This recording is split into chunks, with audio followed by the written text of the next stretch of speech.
días, el gusto es mío.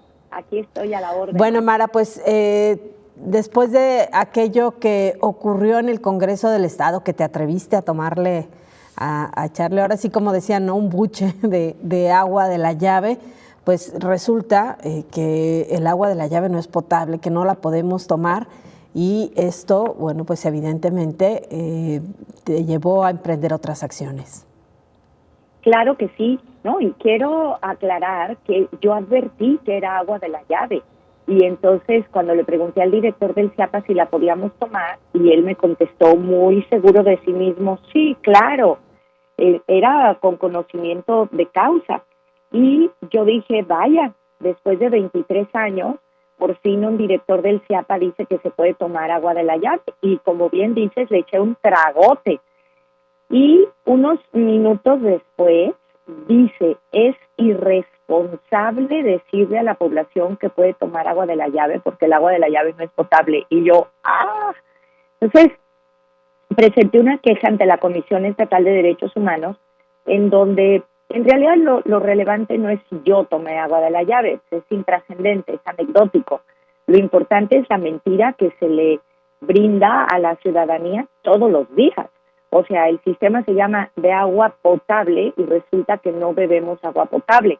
Entonces, pues la verdad es que el funcionario mintió con alevosía, ventaja y premeditación y puso en riesgo, olvídate de mi salud, pone en riesgo la salud de toda la población todos los días. Entonces, yo presenté la queja ante la Comisión de Derechos Humanos y la buena noticia es que me la admitieron.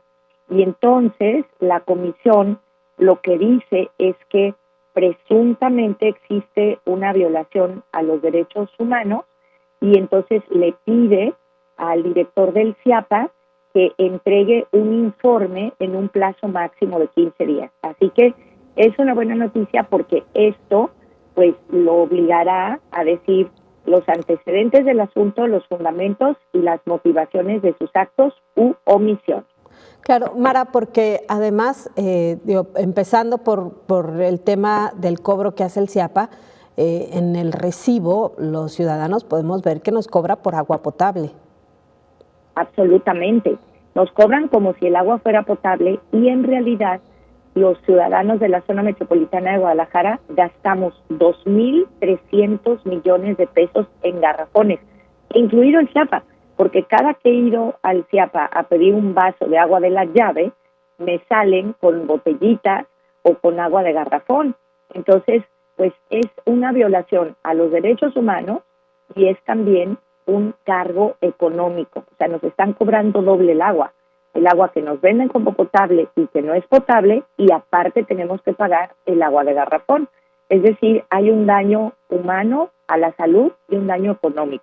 Claro, y sobre el daño a la salud, Mara, me gustaría también pues precisar, a lo mejor podríamos decir, bueno, yo no tomo agua de la llave, yo soy de los que gastan también en comprar garrafones o en comprar botellitas, sin embargo, usamos el agua de la llave para lavar los trastes o para lavar las frutas y verduras o los alimentos que consumimos, y ahí también está el riesgo a la salud. Por supuesto, y para cocinar y para bañarnos y también para lavar nuestra ropa. Y esa agua que ese día bebíamos sabía, por cierto, excesivamente a cloro, lo cual es malo para la salud, pero permanentemente en centenas de colonias de esta ciudad el agua llega amarilla, llega roja, llega color chocolate. Definitivamente no se puede consumir, no solo para tomar, sino también para realizar las actividades humanas básicas. Entonces, bueno, yo espero que la Comisión de Derechos Humanos emita una recomendación señalando que sí existe una violación a los derechos humanos.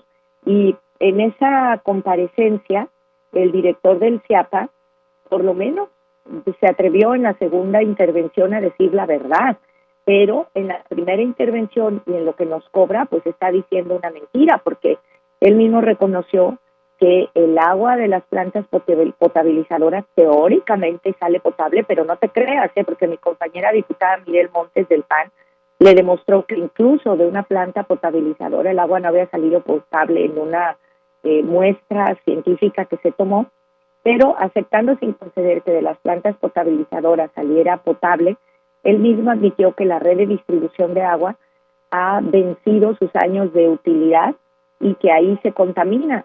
Entonces nosotros le preguntamos, bueno, ¿y por qué no arregla la red de distribución? Si además él señaló que eran 8,000 millones de pesos, y tú sabes que el presupuesto del año pasado tuvo 158,000 millones, el de este año 167,000, o sea, era una inversión muy necesaria. ¿Y sabes cuántas tuberías repararon en su periodo? El 0,8%, o sea, una cantidad verdaderamente paupérrima de kilómetros. Entonces, pues es una irresponsabilidad recaudar dinero por algo que no cumple y además poner en riesgo la salud y la higiene y el dinero de la población. Claro, y además, Mara, se rechazó la propuesta que se hizo para que en el presupuesto de 2024, presupuesto que, como mencionas, tendrá más de 167,000 millones de pesos, se abriera una bolsa para comenzar al menos con la reparación de la infraestructura hidráulica en la ciudad, ¿no? Así es, nosotros propusimos que fuéramos en 3 años juntando esos 8,000 millones, propusimos 2,400 para este periodo y así. Eso fue rechazado, pero no todo está perdido, porque se acordó la creación de una comisión de seguimiento plural para esperar este informe de los famosos 15 días del director del CIAPA, porque son dos, uno es el de la Comisión de Derechos Humanos y otro es el de el Pleno del Congreso. Y entonces esperamos que en ese informe él presente todos los detalles técnicos de cuánto dinero, de cómo y de para qué se utilizarían. Y en ese momento el Congreso del Estado tiene la facultad de modificar el presupuesto para poner una cantidad significativa de dinero. Y hay que reconocer que hasta este momento todos los grupos parlamentarios estamos en esa lógica. Entonces, bueno, yo espero que cuando termine el periodo de días inhábiles tengamos ese informe y que tomemos medidas. Así ya no habrá, digamos, el argumento o el pretexto de que no podemos asignar dinero arbitrariamente, sino que con todos los detalles técnicos lo podamos hacer. Mara, sin embargo, bueno, prácticamente estamos en el cierre de la administración, viene este periodo de electoral que se convierte casi en un limbo de decisiones en los gobiernos. ¿Cómo podríamos esperar que hubiera soluciones a un problema pues que se enredó tanto en los últimos años? Estoy de acuerdo contigo. Este gobierno dijo que ellos sí iban a hacer las obras que no se veían, las que no eran de relumbrón, las que quedaban enterradas, pero que lo importante era garantizar la eficiencia y pues nada, en efecto se dedicaron a hacer plantas potabilizadoras que quiero decirte que requieren una cantidad de mantenimiento muy grande y que hacer plantas potabilizadoras no es nada si todo el tramo hasta que tú abras la llave de tu casa no llega potable. Pues esa es la famosa diferencia que yo insisto que se tiene que resolver y que no es una exquisitez académica entre decir que te gastaste el dinero y construiste tantas cosas y la evaluación de impacto. O sea, ¿de qué te sirve reparar las carreteras si no demuestras que la gente ahorró tiempo, que hubo menos muertos y menos accidentes? Es lo mismo del agua. ¿De qué te sirve potabilizar el agua si cuando llega a las casas no es potable? Entonces, por supuesto que este gobierno queda en una deuda casi total. El año tome medidas suficientemente radicales. Y pues es muy grave porque tú dices, si había dinero, ¿por qué no lo hicieron? La respuesta además es muy cruel porque si la respuesta es porque implica abrir las calles, eso genera molestias para la población, porque es riesgoso, porque hay que mantener vigilancia para que nadie se vaya a caer. Si la respuesta es que se genera polvo, ruido, tráfico, bueno, pues sí, pero es un bien mayor. Tú le explicas a la gente, haces una campaña de difusión y lo que va a resultar de eso es algo positivo.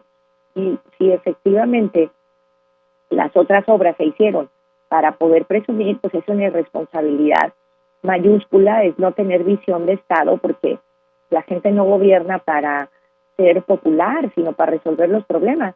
Pero además, pues al final de cuentas no eres popular si el agua que le entregas a la gente no es potable, es chocolata, y cuando hay lluvia encima nos inundamos. O sea, este problema sigue siendo el mismo que hace 23 años. Es verdaderamente penoso e irresponsable. Claro. Oye, Mara, y bueno, hubo toda una modificación en la estructura para la atención integral justamente del agua que implicó, pues curiosamente, la salida de la gente que tenía experiencia, sobre todo en mandos medios y en áreas que son estrictamente ejecutivas. Esto también tuvo un impacto, ¿no? Por supuesto, en esas áreas tú requieres personal técnico que tenga la capacidad de tomar decisiones eficientes, así de sencillo. De hecho, el propio director del CIAPA no cumple con los requisitos para ocupar el cargo. Nosotros lo demostramos. Y quiero hacer énfasis en esto porque evidentemente no se trata de un problema personal. Estamos haciendo política y el director del CIAPA ha cometido excesos como por ejemplo mentirnos flagrantemente a diputadas, regidoras y vecinas de la colonia San Rafael, a quienes nos firmó de su puño y letra un compromiso de entregarnos toda la información, de acudir a la obra, y luego vilmente nos plantó, no nos volvió a abrir la puerta, y eso son conductas que no corresponden a alguien que se dedica al servicio público. O sea, nosotros como personas que recibimos un pago del erario tenemos obligaciones. O sea, no tiene que ver con nuestra personalidad, no tiene que ver con nuestro carácter, no tiene que ver con que si nos agarramos del cargo a un funcionario. Es que tenemos una serie de obligaciones públicas que cumplir. Y entonces, este funcionario realmente ha incumplido con sus obligaciones de manera impune. O sea, tuvieron que pasar 3 años para que lográramos una comparecencia. Uno verdaderamente no se explica esa actuación. Y mira, yo ni siquiera pido su renuncia porque no es un problema de las personas, sino del cumplimiento de sus obligaciones públicas. Y a estas alturas, efectivamente, ¿quién va a cumplir con esas responsabilidades? Y nosotros, pues, no lo hacemos por molestar a alguien en particular, sino para que se cumpla un derecho humano fundamental, que es el derecho al agua. O sea, no hay otro más vital salvo el de la seguridad. O sea, los dos graves problemas de esta zona metropolitana de Guadalajara son seguridad y agua. Puede haber 30 más, pero esos dos pues son vitales. Claro. Mara, por lo pronto se logró detener el incremento en las tarifas. Por lo menos eso. Y espérate, todavía con chanfle, porque había un transitorio que decía que las tarifas se podrían aplicar cuando llegaran. O sea, acuérdate que las tarifas del agua no las pone ni el Congreso del Estado ni los municipios, sino una comisión tarifaria donde están los municipios. Entonces era una pequeña trampa decir que este aumento de las tarifas no había llegado al Congreso y que por eso no las aplicábamos. Y que cuando llegaran se iban a aplicar. No, nosotros votamos en contra porque lo que podía ocurrir es que en automático, cuando llegaran formalmente, se aumentaran. Entonces tú dices, carajo, no se le puede mentir, no se le puede engañar de esta manera a la población. O sea, no solo porque no son chiquitos, porque no son tontos, sino porque tenemos obligaciones con la ciudadanía. Pues nosotros votamos en contra de todo ese paquete que tenía que ver con las tarifas de agua, porque aunque no lo creas, las pretenden aumentar a pesar de todas las irresponsabilidades que acabamos de narrar. Por supuesto. Mara, te agradezco mucho que nos hayas tomado esta llamada y que nos compartas toda esta información. Al contrario, la agradecida soy yo, y cuando la Comisión Estatal de Derechos Humanos emita su recomendación, por supuesto que voy a estar informándoles. Muchas gracias, querida Sonia. Gracias, un abrazo. Buen día. Gracias. Es Mara Robles, diputada local, coordinadora de la fracción de Hagamos en el Congreso del Estado. Hacemos una pausa. Regresamos.